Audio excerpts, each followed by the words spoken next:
Hello and welcome to 5 Year Club video number 270. Recently, Susie Orman appeared on a podcast and basically trashed the early retirement movement. Why? Because she more or less says you shouldn't stop working because you're going to have a lot of health problems later in life and you're going to need the money. And so if you stop working early, then you're going to be screwed later when you need that money. She completely left any discussion about quality of life or reasons why you might not want to be tied to a job. In her discussion, it was pretty shallow, and I don't know, if you've listened to a lot of my videos, then you probably know I'm not a huge fan of Susie Orman in the first place. In any case, Mr. Money Mustache responded in this article, I think in a nice way. So if you haven't already signed up for his mailing list, I'd encourage you to do that. I'm not going to read this article. I'm just going to paste a link in the description. But I think it's worth a read, so I wanted to mention it at the beginning of this video. What we are going to talk about tonight is details around the unemployment rate. Because there's some stuff going on right now that's kind of weird historically with unemployment, and it's interesting to understand it. And I think that this article maybe can shed a little bit of light on some of the disconnect that we see in everyday life compared with economic numbers that are coming out of, I guess, Washington. The U.S. unemployment rate is at a 48-year low, so why are so many Americans still out of work? At the twilight of an expansion, more prime-age workers should be working. Well, that's the twilight of an expansion. That's kind of an ominous thing to write, but let's see what this article has to say. The U.S. jobs market is tighter than a pair of skinny jeans. Only 3.7% of people in the labor force were out of work in September. That's the lowest unemployment rate since 1969. Meanwhile, the American economy added only 134,000 jobs, below expectations, but not exactly surprising given the hit of Hurricane Florence last month. Average hourly earnings rose 2.8% in September compared to the same month a year ago, slightly lower growth than in August, but considering distortions from Hurricane Florence and last year's Hurricane Harvey, they could well have grown even more, notes Ian Shepherdson, economist at Pantheon Economics. In the third quarter, wages grew 3.4% in annualized terms, the fastest pace in a decade.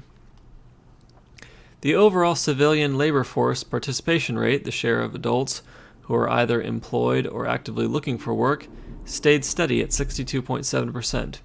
We know this decrease in the unemployment rate is due to more people finding jobs, as the labor force participation rate remained unchanged in September, the White House declared. The data provide more evidence of a booming United States economy and a strong labor market, it concluded.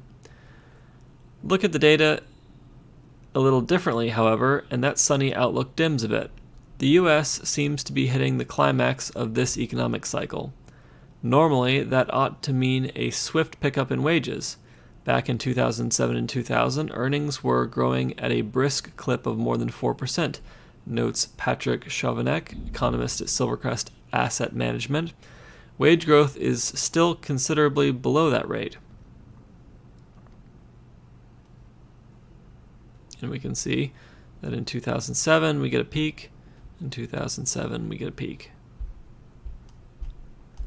Other things we'd normally expect to see are also noticeably absent. For example, it would make sense to see more people in their prime working years between the ages of 25 and 54 with jobs when the labor market appears so tight. However, the employment to population ratio for this group is conspicuously feeble. In September, only 79.3% of working-age Americans had jobs. That's a smaller share than the final months of the last cycle, which ended in 2007, and way down from the late 1990s and early 2000s.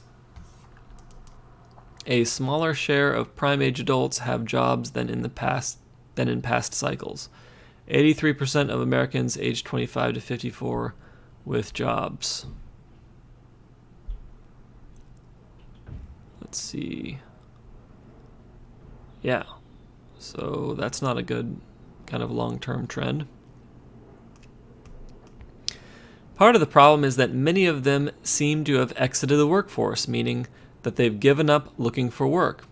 While the share of prime-age Americans in the labor force ticked up ever so slightly in September to 82%, that's still well shy of the share before the Great Recession when it was above 83%, and it's starkly lower than in 2000 when more than 84% of prime-age Americans were working. Smaller share of prime-age Americans in the workforce than in 2010. Yep. So we can see that it is not coming back very quickly. This is all pretty weird. Oh, come on, don't highlight that.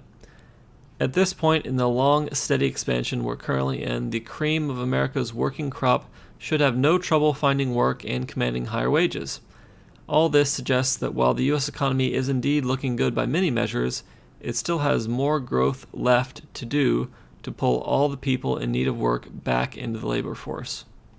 Whatever that means. Because, I mean, I don't think an economic expansion does work. It's a description of what's happening economically. Anyway, yeah, so interesting that, stock market has been doing well. Unemployment numbers are really low. But the share of prime age adults in the workforce is not back up to where it was in the year 2000, and the long-term trend is not looking good. And because of things like automation, a lot of people are nervous about this in the future, and I don't blame them. There is reason to be. All right, well, that is it for 5-Year Club video number 270. Hope you enjoyed it. Have a fabulous evening.